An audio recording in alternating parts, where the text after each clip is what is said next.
Double ரோலா படத்துல தெரியல, டபுள் ரோல் மாதிரி. பட் நாசர் சார் வந்து ஒரு இலங்கை தமிழர் இருக்காரு. விக்ரம், இந்த ரோலுக்கு, இந்த பிளைண்ட் ரோல் போர்ட்ரேலுக்கு what reference did you take? We had Daniel Kish. அவர் வந்து நீங்க ட்ரெய்லர்ல கூட பார்த்திருப்பீங்க, ஐ மீன் இந்த மேக்கிங்ல பார்த்திருப்பீங்க.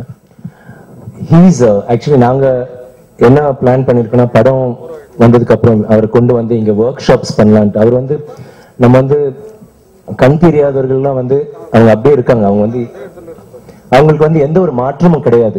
பட் டேனியல் கிஷ் வந்து இப்போ புதுசா ஒரு பயங்கரமான ஒரு ரெவல்யூஷனரி ஒரு யுக்தி கண்டுபிடிச்சிருக்காரு.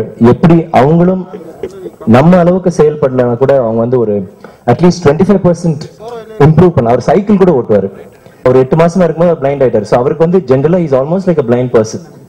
அவருக்கு மெமரி, விஷுவல் இது மெமரியே கிடையாது அவருக்கு. ஆனாலும் அவர் வந்து கரெக்டா இப்படி நிக்கிற போது அவர் சொல்லுவாரு, இங்க தூண் இருக்கு, தூண்ல வந்து ஒரு சின்ன பைப் இருக்கு, அங்க பில்டிங் இருக்கு, அதுல கண்ணாடி இருக்கு, இங்க மரம் இருக்கு. அப்புறம் விஜய் சொல்லிட்டு இருந்தாரு, அவர் கூட பேசும்போது நம்ம அவர் பிளைண்ட், அவருக்கு பார்வையற்றவர்னு தெரியவே தெரியாது. ஏன்னா பேசிட்டே நடந்துட்டு இருக்கும்போது திடீர்னு விஜய் கூட தோணலையா, ஒரு கிளை இருந்துச்சா, அவர் பேசிட்டே திடீர்னு அவர் டக் பண்ணி போயிட்டு இருந்தாராம். He is so adept at walking. எல்லாருமே தெரியுது. அவர் வந்து நம்ம அவர்கிட்ட பார்வையற்றவர் அப்படிலாம் சொன்னா அவர் கோவமே வந்துடும். அவர் வந்து ஹெல்ப் பண்ண போனாலும் கோவம் வந்துடும். ஏன்னா அவரே போவார், அவரே எல்லாத்தையும் எடுத்து அவரே. ஸோ அவர் தான் இன்ஸ்பிரேஷன் இந்த கேரக்டருக்கும். இந்த கதையோட முழு கருவே டேனியல் கிஷ் தான். ஸோ விஜய் வந்து அவரை கொண்டு வந்து அவர் என்ன ட்ரெயின் பண்ணாரு. அண்ட் அவர்கிட்ட நிறைய படிச்சேன். ஸோ அவர் தான் எனக்கு ஆக்சுவலி ஒரு ரெஃபரன்ஸ் பாயிண்ட் மாதிரி இருந்தார்.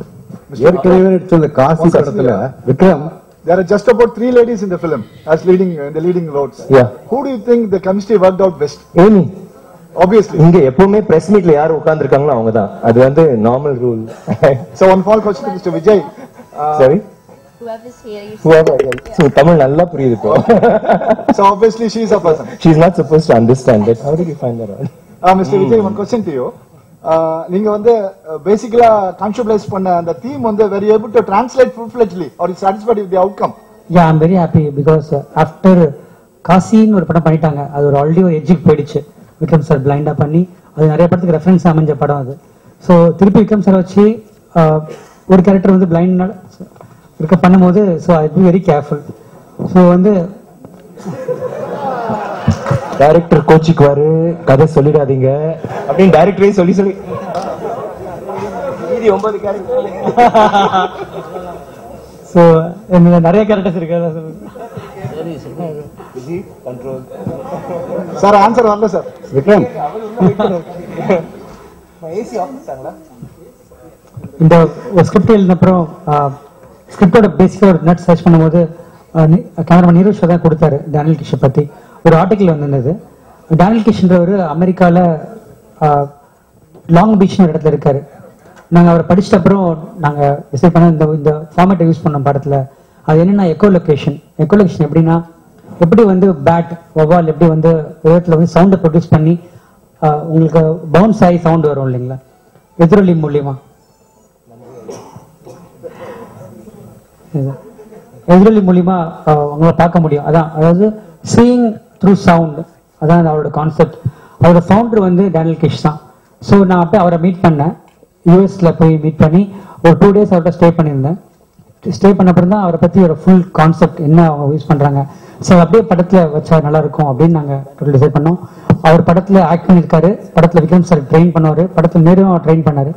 ஸோ அந்த பர்டிகுலர் விஷயம் தான் படத்துக்கு ரொம்ப ஹைலைட்டாக இருக்குன்னு நினைக்கிறோம். அதனால தான் நாங்கள் படத்து ட்ரெய்லரில் ஃபர்ஸ்ட் ட்ரெய்லரில் இதை கொண்டு வந்துட்டோம், அந்த மேட்ரை கொண்டு வந்துட்டோம்.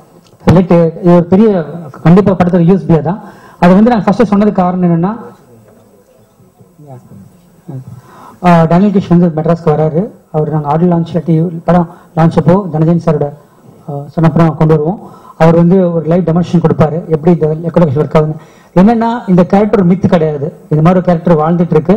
அதோட இன்ஸ்பிரேஷன் தான் அந்த கேரக்டர். ஸோ அதனால வந்து உங்க படம் பார்த்தப்பறம் அவரை நீங்க நேரம் பார்க்கும்போது இன்னும் பிலீவபிளா இருக்கும். ஸோ அதுக்காக தான் டேனியல் கிஷ் ரொம்ப ரொம்ப யூஸ்ஃபுல்லாக அந்த படத்துக்கு. Thanks to personally for all you support. As usual Vikram sir காசிக்கும் இந்த படத்துக்கும் எவ்வளோ டிஃப்ரென்ஷியேட் பண்ண முடியும். I think it's unbelievable. நீங்கள் படம் பார்க்கும்போது உங்களுக்கு புரியும். As usual is Vikram sir film. It's mind blowing performance going to again take the whole film ahead. I'm sure everybody is going to like this performance. இது வந்து இப்போ மம்முட்டி சார் பாத்தீங்கன்னா 35 எனக்கு தெரிஞ்சு அப்போ 35 இன்ஸ்பெக்டர் கேரக்டர் பண்ணிருக்காரு. பட் அவரு வித்தியாசம் காட்டிருப்பாரு, சிலது காமிச்சிருக்க மாட்டாரு. பட் ஐ திங்க் நான் வந்து எப்பவுமே நான் என்ன ஃபீல் பண்ணேன்னா, இன்னொரு போலீஸ் கதாபாத்திரம் பண்ணனா சாமி மாதிரி ஒரு வேறுபட்ட அதுல இருந்து ரொம்ப வேறுபட்ட கதாபாத்திரமா இருந்தா தான் நான் ஒரு போலீஸ் கேரக்டர் பண்ணலான்னு இருக்கேன். ஸோ அது அந்த மாதிரி. ஸோ காசி பண்ணதுக்கு அப்புறம் வேற ஒரு விஷுவலி இம்பேர்ட் பர்சனோட கேரக்டர் பண்றதுக்கு வந்து I think as an actor I can show difference. எனக்கு வந்து அந்த ஆனா அந்த மாதிரி ஒரு கதை அமையறதுக்காக நான் வெயிட் பண்ணிருந்தேன். பட் இந்த கதை வந்து முழுக்க முழுக்க அப்படிப்பட்ட ஒரு பர்சனோட கதை கிடையாது. It is one of the characters, one of the இப்போ டபுள் ஆக்ஷன் பண்றது இல்லைங்களா, இப்போ டபுள் ஆக்ஷன் பண்றது வந்து ஒரு கேரக்டர்னு வச்சுக்கோங்க. இது ஒரு யூஎஸ்பி மாதிரி தான் படத்துல. It is there. என்னன்னா நாங்க வந்து ஒரு ஸ்கிரிப்ட் பண்ணும்போது ஒரு ப்ராப்ளம் இருக்கும் சார். லைக் இன்டர்வல் பிளாக் வரைக்கும் ஒரு இது பண்ணி ஒரு ப்ராப்ளம் பண்ணிட்டு அதுக்கப்புறம் சால்வ் பண்றது, that's second of usually in Tamil cinema. But நம்ம ஒரு ப்ராப்ளம், ஓகே இந்த ப்ராப்ளம் வந்து யாருமே இந்த ப்ராப்ளம் படத்துல யூஸ் பண்ணதில்ல, சோ இந்த ப்ராப்ளத்துல யூஸ் பண்ணலாம். இந்த மாதிரி ஒருத்தனுக்கு ஒரு ப்ராப்ளம் இருந்தா என்ன நடக்கும், அப்போ நாங்க வந்து என்னடா பண்றதுன்னு நினைக்கும் போது நீரவ் வந்து இப்படி ஒருத்தர் இருக்காருன்னு எங்களுக்கு நெட்ல காமிச்சாரு. சோ அப்புறம் விஜய் போய் மீட் பண்ணி ஆச்சரியப்பட்டு, ஐயோ இது வந்து கடவுள் வந்து நமக்கு கொடுத்தது மாதிரி. பிகாஸ் நம்ம அப்பதான் பேசிட்டு இருக்கோம், நெக்ஸ்ட் டே அன்னைக்கு கதை அவர் சொன்னாரு, என்கிட்ட ஒரு லைன் சொன்னாரு, அடுத்த நாள் நீரவ் வந்து என்கிட்ட சொன்னாரு. சோ உடனே விஜய் போன் பண்ணி அவர்கிட்ட பேசி அவர் மீட் பண்ணி அதுக்கப்புறம் எங்களுக்கு வந்து எல்லாமே அன்ராவல் ஆகி ஒரு செம ஸ்கிரிப்ட் மாட்டிருந்துச்சு. So very excited. ஸோ கதாபாத்திரம் வந்து நீங்க நினைக்கிற மாதிரி காசி வந்து ரொம்ப different. As an actor I think இன்னொரு எனக்கு தெரிஞ்ச ஒரு 5 விஷுவலி இம்பேர்ட் பர்சன் என்னால இன்னும் வித்தியாசப்படுத்த முடியும்னு எனக்கு தோணுது. 5 minimum. I think I can do it. அதாவது இந்த மதராசா பண்ற பாட்டு வந்து ஒரு மெலடி வந்து சூப்பர் மெலடி. இந்த படத்துல அது மிஸ் ஆகுற மாதிரி ஒண்ணு தெரியுது. அந்த மாதிரி ஒரு மெலடி இல்லேன்னு நினைக்கிறேன். நீங்க பாட்டே ஒண்ணு வரல, இன்னும் பாட்டே வரல. பாட்டு 5 பாட்டு இருக்குது. 5 பாட்டு நீ கேளுங்க சார். நீங்க பாட்டுக்கு இல்ல, அதாவது அவர் நடிச்சிருக்காரு, அவர் பாடி இருப்பாரு, அதனால அவருடைய கருத்தை கேட்கிறேன். சொல்லுங்க. ஆனா மதராசப்பட்டினத்துல உள்ள பாட்டு மாதிரி ஒரு மெலடி இதுல இருக்கா? அதுல அனுபவிச்ச மாதிரி நான் அவர்கிட்ட என்ன சொன்னேன்னா, ஜிவி கிட்ட, ஜிவி மெட்ராஸ் பட்டினம் மறந்துருங்க, அதெல்லாம் விடுங்க, தெய்வ திருமகள் மறந்துருங்க, அந்த கதை அந்த மியூசிக் அந்த இதெல்லாம் மறந்து வேற ஒரு ஜானர்ல வரணும் ஜிவி, ப்ளீஸ் ஜிவி, இப்படி இருக்கணும் அப்படி இருக்கணும், டோன்ட் வரி பாய்ஸ் டோன்ட். ஏன்னா அவரும் வந்து மாடர்னா எதுவுமே பண்ணதில்லை, அவர் மோர் ரூரல் அந்த மாதிரி பண்ணிருப்பாரு. ஸோ அதே மாதிரி நீரவ் கிட்ட பேசும்போது கூட நாங்க என்ன சொன்னோம், தெய்வ திருமகள் வந்து வேற ஒரு மாதிரி கோல்டன் க்ளோவா இருக்கும், இதுல வந்து வேற மாதிரி லைட்டிங் பண்ணலாம், ஹார்ஷ் லைட்டிங் ஏதாவது. ஸோ விஜய் வந்து ஸ்கிரிப்ட் எழுதும் போது நார்மலி நீங்க பாத்தீங்கன்னா தெய்வ திருமகள் வந்து கேமரா மூவ்மெண்டே பண்ண மாட்டாரு, அதை வச்சுட்டு ஆக்டர்ஸ் நடிக்க வச்சிருவாரு, அவ்வளவுதான்.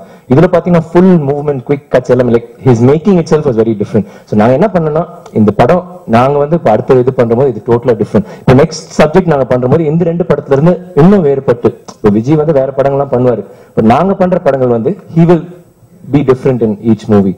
So like that நாங்க வந்து கொஞ்சம் கஷ்டப்பட்டு தான் பண்ணிருக்கோம். ஐ திங்க் ஜிவி எஸ் இந்த ஆல்பம் எனக்கு ரொம்ப பிடிச்சிருக்குண்ணா. எனக்கு ஒரே ஒரு பாட்டு எனக்கு ரொம்ப பிடிச்சது, அது கொஞ்சம் ஷார்ட் பாட்டு ஆக்கிட்டாரு, இந்த அதிகாலை சாங். அது நான் விஜய் கிட்ட கூட அன்னைக்கு சொன்னேன், விஜய் ரொம்ப நல்லா இருக்காது, ஏன் இன்னும் கொஞ்சம் எக்ஸ்டெண்ட் இல்லைங்க, அது அப்படிதான் இருக்கணும் படத்துல, ஸோ அப்படியே வச்சிருக்கேன்னு சொன்னேன். பட் அந்த குறை தவிர எனக்கு வந்து அந்த சாங்ஸ் கேட்கும் போது I think is wrought it, ரொம்ப நல்லா பண்ணிருக்காரு. Vikram, I mean, you have worked with so many film.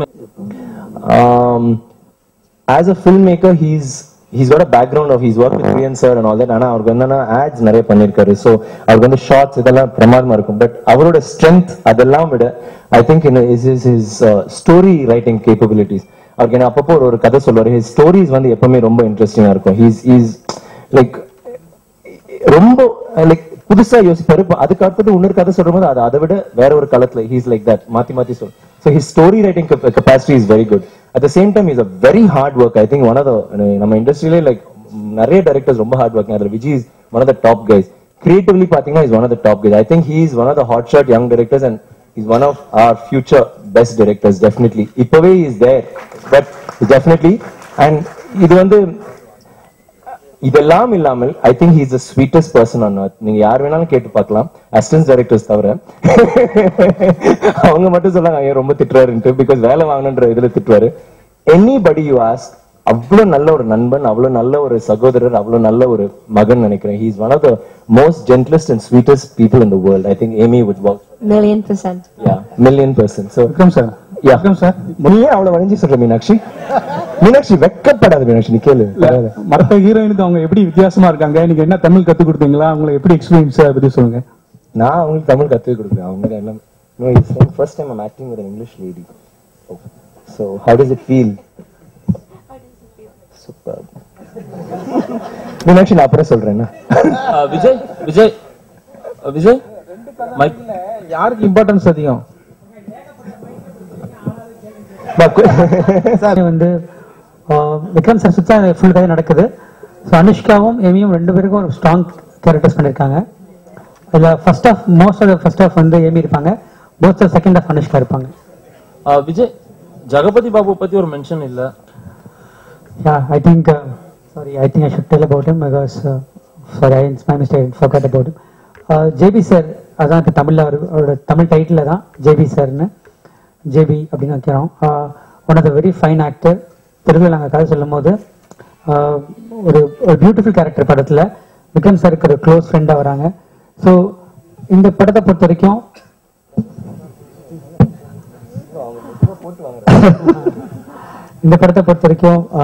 JP சாரோட கான்ட்ரிபியூஷன் ரொம்ப ரொம்ப ரொம்ப பெருசு. ஐ think it's a fantastic job. Acting மட்டும் இல்லை, ஆக்ஷனில் எல்லாத்துலேயுமே ஒரு தமிழ் சினிமாவுக்கு திருந்த ஒரு மிகப்பெரிய வரவேற்பார் நினைக்கிறேன்.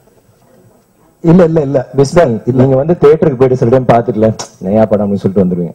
உங்களுக்கு வந்து கொஞ்சம் சஸ்பென்ஸ், கொஞ்சம் பில்டப் ஏதாவது விட்டு வைக்கலாம்ல. நீங்க படம் பாக்குற போது என்ஜாய் பண்ணும். ஒரே ஓய்ச்சாட உள்ள ஒரு ஆள் எப்படி வெவ்வேறு ஆளா இருக்க முடியும்? அண்ணன் தம்பியா தானே இருப்பாங்க. Actually 3 brothers. அப்படியா? நானு 2, ஜகபதி பாபு 1. தெலுங்குல பண்ற போது அவர் 2, நான் 1. சீரியஸா பதில் சொல்லணும் சார். இதுக்குதான் சண்டை போட்டீங்களா மைக்க குடியான்ட்டு?